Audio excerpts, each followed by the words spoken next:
지난 한 주간 제 목이 간질간질했는데 엊그제부터 푹 주저앉더니 지금 목소리가 조금 잠겼습니다. 느끼시지요? 예. 몸은 괜찮고요. 목소리만 가라앉아서 코로나 검사는 했는데 음성이고 장례 일정 동안 또 잘 말씀 나눌 수 있도록 함께 마음 모아주시면 감사하겠습니다. 벌써 1월 넷째 주 1월이 다 지났습니다. 이제 이번 주 2월 1일도 있고 세 달 첫날 기도회도 모여 기도할 것입니다. 여러분 2024년 새해를 시작하며 결심한 내용들이 얼마나 잘 진행되고 있는지요. 여러분의 계획 가운데는 하나님의 뜻이 또한 얼마나 반영되어 있는지요. 우리가 내 계획을 말할 때 하나님의 뜻과 일치되도록 기도하지요. 성경에서는 하나님의 뜻을 말할 때에는 대개 세 종류로 나누어 설명합니다.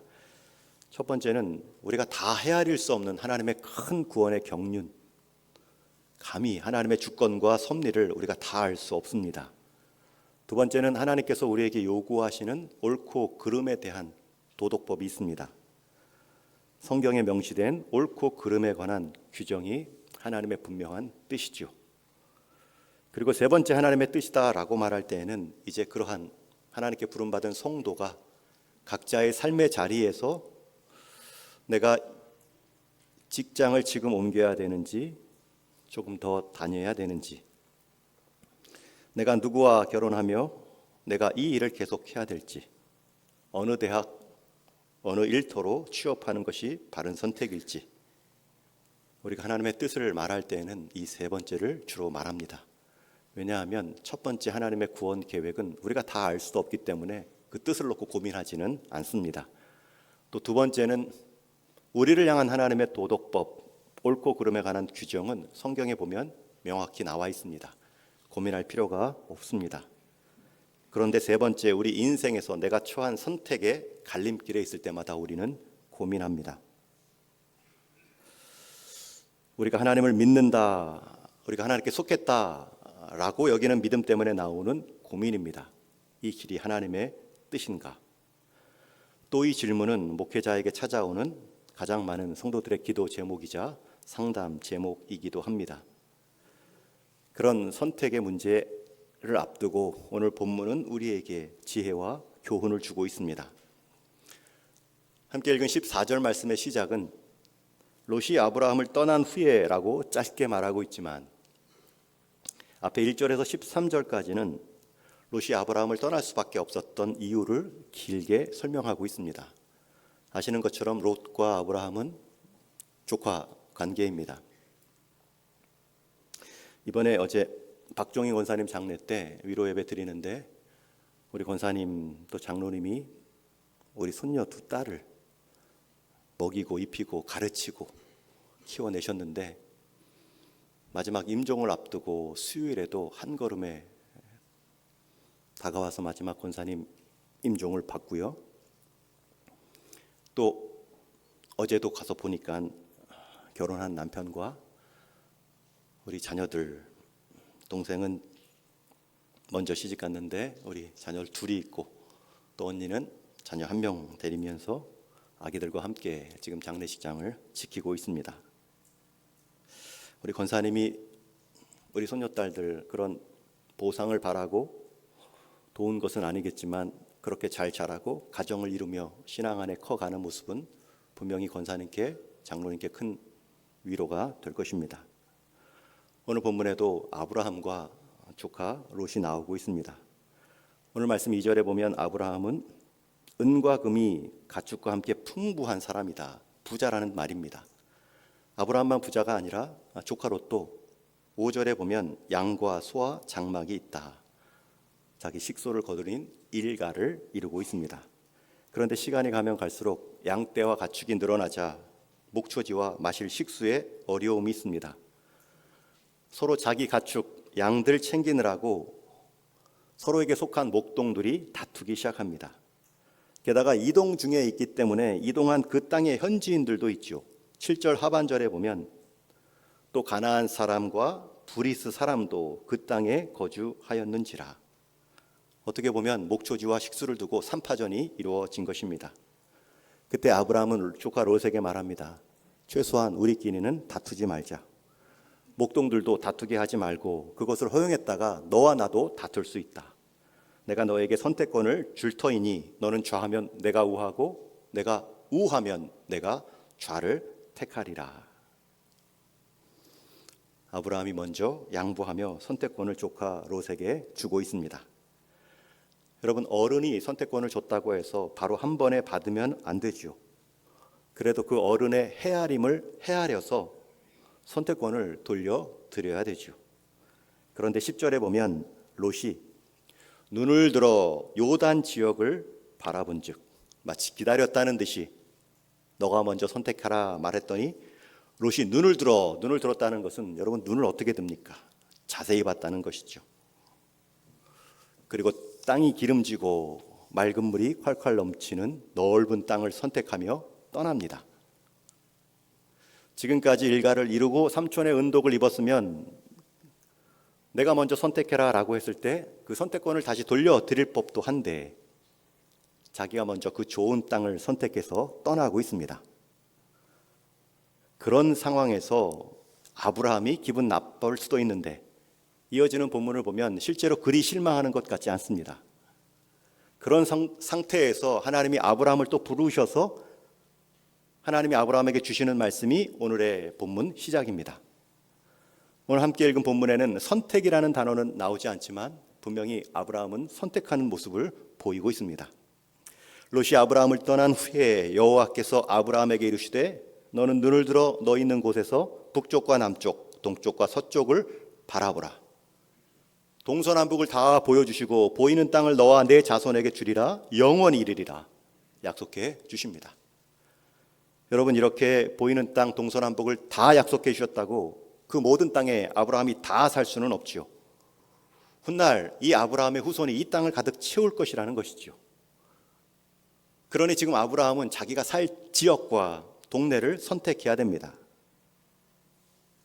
분명히 선택이라는 단어는 나오지 않지만 아브라함은 지금 선택하고 있습니다. 여러분도 어떤 선택의 기로에 서 있었던 경험이 있으실 겁니다. 그 선택을 할 때 이게 하나님이 기뻐하시는 선택일까? 하나님이 원하시는 길일까? 이런 생각이 듭니다. 그런데 오늘 말씀을 보면 아브라함은 동서남북을 다 하나님께서 허락하시고 그 허락된 범위 안에서 마음껏 선택할 수 있는 자유를 누리고 있습니다. 다시 강조합니다. 여러분, 우리가 성도로서 선택의 문제는 이 길 아니면 저 길이 아닙니다. 내가 지금 하나님의 약속의 범위 안에 머물러 있는가, 이게 핵심입니다. 그러면 이 길도 맞고 저 길도 맞기 때문입니다. 우리는 내가 지금 하나님의 약속의 범위에 있는가는 살피지 않고 이 길이면 어떡할까? 원래 저 길이었는데 내가 다른 선택하면 어떻게 할까? 두려움 가운데 선택할 때가 있죠. 그러나 아브라함은 동서남북 하나님의 약속의 땅 안에 머물면서 이 길이든 저 길이든 즐거움으로, 선택이 두려움이 아닌 즐거움으로 감당하고 있습니다. 혹 그 선택이 사람 보기에는 좋지 않은 아쉬움인 선택이다 할지라도 하나님 범위 안에서 한 선택은 틀리지 않습니다. 우리는 가끔 선택의 기로에 서 있을 때마다 하나님 동서남북 다 보여주지 말고 내가 갈 곳 동쪽 하나만 분명히 말씀해 주세요. 이 사람 저 사람 다 좋다 말씀하지 마시고 제가 함께 살 그 한 사람을 좀 가르쳐 주십시오. 그런데 하나님은 우리가 그렇게 기도할 때 우리에게 하나님의 말씀의 범위 가운데 내가 선택하라. 우리에게 주신 지성과 감정과 의지를 통해서 선택함으로 하나님은 우리가 잘하기를 기대하십니다. 그래서 여러분, 선택할 때에 주님의 뜻 안에 내 선택이 있는가, 그것을 먼저 살핌이 지혜입니다. 실제로 어떤 사람들은 하나님 말씀 안에 관계도 친밀한데 늘 불안해합니다. 나 같은 사람이 무슨 바른 선택을 할 수 있겠어? 아닙니다. 여러분도 바른 선택할 수 있습니다. 구원받은 자로서 하나님을 예배하고 하나님과의 친밀함이 있다면 이 길일까 저 길일까의 문제가 아닙니다. 모든 길 가운데 동행하시는 하나님의 복이 있습니다. 심지어 다윗은 내가 사망의 음침한 골짜기를 다닐지라도 두려워하지 않을 것은 주께서 나와 함께 하심이라. 우리가 보기에는 사망의 길이 아닌 것 같은데 사망의 길을 들어설 때에도 주께서 나와 함께 하시기 때문에 두려워하지 않을 수 있죠. 여러분, 그것이 성도의 자람입니다. 한 권투 선수는 말합니다. 내가 권투할 때 한 대도 맞지 않고 이길 수는 없다. 우리는 선택하면서 한 대 맞을 수도 있습니다. 이 선택보다는 이런 선택이 더 유익했었나 배울 수 있는 기회도 있습니다. 축구 선수는 말하죠. 내가 공을 한 번도 빼앗기지 않고 골을 넣을 수는 없다. 자전거를 배우는 아이들은 말합니다. 내가 한 번도 넘어지지 않고 자전거를 잘 탈 수는 없는 법입니다. 하나님은 우리에게 선택의 자유의지를, 지성과 감성과 의지를 통해서 자원함으로, 기쁨으로 하나님의 뜻에 순종을 배우기를 원하십니다. 여러분, 그런 상황에서 아브라함이 동서남북을 바라보고 한 곳을 택했습니다. 그런데 그 택한 모습이 앞에 롯이 택한 것에 비해서는 한참 모자릅니다. 우리 18절 말씀 같이 읽겠습니다. 시작. 이에 아브라함이 장막을 옮겨 헤브론에 있는 마므레 상수의 숲에 이르러 거주하며 거기서 여호와를 위하여 제단을 쌓았더라. 결국 머문 땅은 헤브론, 마므레 상수리 수풀입니다. 그런데 이 헤브론은 평지가 아니고 산지입니다. 고지대입니다. 아브라함이 선택한 헤브론은 고지대에다 아주 지형이 험한 자리입니다. 나중에 이스라엘 백성이 가나안 정복 전쟁을 할 때에도 그 헤브론 땅만큼은 너무나 험하기 때문에 가장 나중에 정복을 미룬 땅이기도 하죠. 그런데 아브라함이 지금 그 땅을 선택하고 있습니다. 물도 많고 초원도 많은 요단 동편의 땅을 선택한 롯과 비하면 한참 모자른 선택 같아 보입니다. 그런데 그때 하나님께서 아브라함에게 찾아와서 말씀하지 않죠. 간섭하지 않으십니다. 아브라함아, 거기는 살기 좋은 땅이 아니야. 다시 한번 선택해봐라. 더 좋은 것을 잘 생각하고 선택해봐라. 말씀하지 않으십니다. 여러분, 우리가 선택할 때에 하나님 범위 안에 있으면 우리의 선택은 두려움이 아니라 기쁨입니다. 우리가 제대로 된 부모라면 자녀들의 일을 대신해서 다 하나하나 선택해 주지 않지요. 뭐 먹고 뭐 입고 어떻게 행해야 될지를 초반에는 어린이 가르쳐 주지만 자라면서는 스스로 선택하게 만들면서 배우게 합니다. 때로는 잘못된 걸 먹고 배 아프기도 하고, 때로 이상한 옷 입고 나가서 창피를 당할 수도 있지만 그 과정에서 그 선택과 책임을 통하여서 자라게 하시는 것이 부모의 마음입니다. 우리 하나님께서도 그 약속의 땅 머문 아브라함의 선택을 존중합니다. 그리고 선택을 아브라함은 헤브론 땅만 택한 것이 아니라 또 한 가지 선택하지요. 18절 하반절에 거기서 여호와를 위하여 제단을 쌓았더라.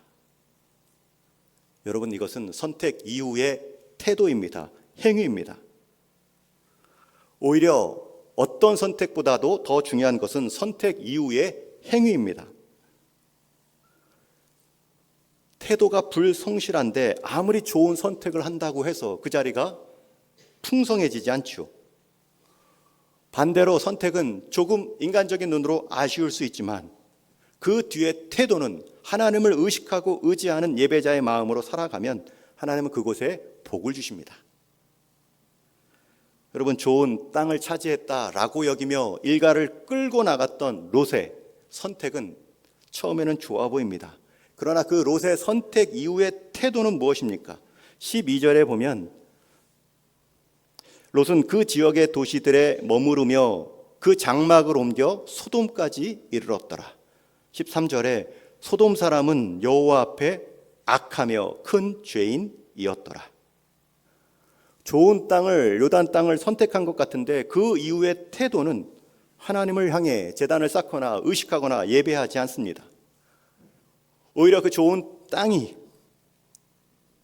스스로에게는 올무가 되어 그 좋은 땅을 더 확보하고자 내려가 봤더니 여호와 앞에 큰 죄인, 악을 행하였던 소돔 사람들, 그 삶의 자리까지 들어가고 있습니다.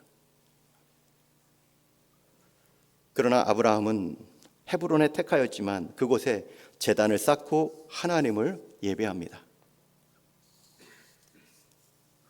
여러분, 한때 한 전자기업 카피 중에 순간의 선택이 10년을 좌우합니다 라는 말이 유행했던 적이 있습니다.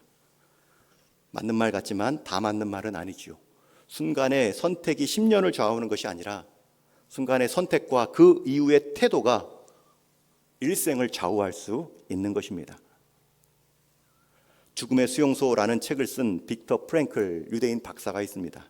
이분은 정신과 의사였는데 유대인이라는 이유 하나만을 가지고 아우슈비츠 포로 수용소에 3년을 갇혀 지냅니다. 거기서 유대인들이 죽어나는 것을 매일 보면서도 그는 삶의 품격을 놓지 않으려고 자기 삶을 지켜냅니다. 바르게 생활하려고 아침에 일어나도 귀찮다 세수하는 것을 포기하지 않고 심지어 아침이면 마당에서 주워온 유리 조각으로 피가 날지언정 면도를 하는 삶의 단정함을 지키려 했습니다. 그리고 나서 3년 후에 거기를 나와 그때의 시절을 생각하며 회고한 책이 바로 죽음의 수용소입니다. 그 책의 결론은 이렇게 끝나죠. 내게 주어진 고통은 내가 선택할 수 없으나 내게 있는 그 고통을 대하는 나의 태도는 내가 선택할 수 있다. 여러분, 선택이 아니라 태도가 내 인생을 결정하는 것입니다. 우리가 좋은 선택했다라고 하지만 돌아보면 헷갈리지요. 이 선택이 맞나? 이 사람이 맞나? 이 일터가 맞나? 여러분, 그 선택보다 더 중요한 것은 그 선택 이후에 그 선택에서도, 연약한 선택에서도 일하실 수 있는 하나님을 예배함입니다. 심지어 우리는 내가 선택하지 않았음에도 선택을 당할 때가 있죠. 내가 원하지 않는 자리에 내가 선택하지 않았음에도 설 수 있음에도 그 자리에서 내가 선택할 수 있는 것은 그것에 대한 태도입니다. 자기가 원하지 않았던 포로 수용소, 남에 의해 선택되어 강제로 그 안에 들어가 있지만 그 안에서 살아가는 삶의 태도만큼은, 품격만큼은 스스로 선택하여 지키고 있습니다. 여러분, 선택에는 이러한 기쁨의 선택이 있습니다. 우리가 이 길 아니면 저 길이었는데 돌아보면서 이 선택 말고 저 선택했으면 어땠을까 후회할 때가 있죠. 그러나 하나님 안에 있었는가, 그거를 먼저 후회했어야지요. 제가 잘 보는 TV 프로 중에 나는 자연인이다 라는 프로가 있습니다. 즐겨보고요, TV만 채널 넘길 때 거기가 나오면 반드시 멈춥니다. 저는 그 나는 자연인이다 라는 프로에 저도 꼭 출연하고 싶은 마음이 있습니다. 한 번은 그 PD죠. 이렇게 PD와 함께 이승윤 씨, 윤택 씨 두 사람이 그렇게 자연에서 숲속에서 생활하는 분들을 찾아가서 인터뷰하는데 초기에 자기 인터뷰에 실수를 했다는 것을 말한 적이 있습니다. 자연인으로 숲속 깊은 곳에 혼자 사는 분들을 만나면 이 이승윤 씨는 이렇게 늘 질문했다고 하지요. 여기서 사시면 불편한 것 없으세요? 여기서 주무시면 불편한 것 없으세요? 먹는 것도 불편하진 않으세요? 불편한 게 뭐예요? 라는 질문을 받았을 때 한 자연인이 저는 여기서 즐겁게 사는데 왜 제게 불편한 것 없습니까? 라는 질문만 하십니까? 여기서 살면 좋은 거 없어요? 여기서 살면 행복한 것 없어요? 그런 질문을 해달라고 요청을 받았을 때 이승윤 씨가 그 다음에는 그런 질문을 안 한다고 하죠. 질문을 바꿔서 여기서 사시는 기쁨과 즐거움과 행복이 무엇입니까? 여러분, 그것을 보여주는 것이 그 프로의 목적인 것이죠. 우리가 마찬가지로 한 선택을 두고 이 선택을 통해서 불편한 것이 뭘까? 불안한 것이 뭘까? 집중할 것이 아닙니다. 내가 혹 연약한 선택을 했다 할지라도 이 연약한 선택을 사용하시는 하나님을 신뢰하는 나의 태도가 내 삶을 결정하기 때문입니다. 후에 헤브론은 아브라함이 잘못 선택한 것 같지만 그 선택지를 하나님이 사용하시지요. 다윗이 예루살렘으로 수도를 옮기기 전까지 이스라엘의 옛 수도의 역할을 했던 나라의 중심 자리가 바로 헤브론이었습니다. 아브라함이 선택을 잘해서 거기가 그 역할을 한 것이 아니라 선택한 이후에 그가 거기서 단을 쌓고 하나님을 예배했기 때문에 하나님이 복을 그 자리에 내려 주신 것이죠. 여러분, 그러니 잊지 마십시오. 내가 잘못 선택한 것은 아닐까 뒤를 보고 후회하지 마십시오. 내가 하나님 말씀의 범위 동서남북 안에 있는 선택이라면 하나님은 그 선택을 통해서 분명 일하실 수 있습니다. 그러니 주보에도 써놓은 것처럼 이게 하나님의 뜻인가 그 고민만 하다가 한 번도 순종하지 못할 것이 아니라 하나님, 이것이 하나님의 뜻임을 믿겠습니다. 제 순종을 통해 하나님의 일이 이루어 주옵소서 라는 순종의 삶이 하나님을 더 많이 경험할 수 있겠지요. 여러분, 선택도 중요하지만 선택 후에 태도는 더더욱 중요합니다. 그러니 한번 따라해 주십시오. 선택은 말 그대로 선택이고 선택 후의 태도는 필수다. 아무리 좋은 선택한다 해도 우리는 실수할 수밖에 없습니다. 그러나 그 실수마저 사용하시는 하나님과의 관계 안에서 단을 쌓고 예배할 때 하나님은 우리가 청한 헤브론을 하나님의 뜻이 이루어지는 기초, 토대로 사용하실 수 있습니다. 여러분, 사도 바울도 분명한 하나님의 뜻을 우리에게 또 데살로니가 교회에게 말씀해 주신 적이 있습니다. 우리 한번 데살로니가 전서 말씀 같이 읽습니다. 시작. 항상 기뻐하라, 쉬지 말고 기도하라, 범사에 감사하라. 이것이 그리스도 예수 안에서 너희를 향하신 하나님의 뜻이니라. 이것만큼 성경에 하나님의 뜻이다 명확히 말씀하는 것이 없죠. 여러분, 그런데 이 하나님의 뜻이라는 것이 내가 선택할 때 하나의 기준을 말해준 것입니까? 아니면 내가 어떤 선택, 주 안에서 하나님의 범위, 약속의 범위 안에서 하는 선택이라면 어떤 것도 하나님께서 복 주신다는 확신을 가지고 태도를 강조하고 있는 것입니까? 기뻐하라, 기도하라, 감사하라. 여러분, 이 삶의 태도가 좋은 선택으로 자연스럽게 이루어지겠죠. 그런데 주 안에 있는지는 확인하지 않고 기뻐하지 않고 기도하지 않고 하나님을 신뢰함으로 감사하지도 않으면서 선택할 때마다 불안해할 수도 있습니다. 여러분, 사도 바울이 말한 기뻐하라, 기도하라, 감사하라는 것은 선택의 기준이 아니라 선택을 대하는 이후의 태도의 말씀입니다. 그러니 내 인생 내가 한번 잘못 선택했다 주저앉지 마시고 실망하지 마시고 앞으로 순종을 이어가는 선택에 있어서도 머뭇거리지 마시고 아브라함처럼 넉넉한 마음으로, 때로는 하나님이 나를 선택해 주셨는데 내가 양보한다고 해서 하나님이 나를 향한 그 일까지 양보되었을까? 그것은 아니지요. 그리고 하나님의 보여주심 동서남북 어디서나 선택하라 하셨던 그 분명한 약속의 말씀, 첫사람 아담을 향하여서도 선악을 알게 하는 이 선악과만을 먹지 말라, 하나님이 그 경계선을 분명히 두시고 나서 하신 말씀이 나머지 실과는 내 임의대로 자유롭게 먹으라 말씀하신 것을 기억할 수 있습니다.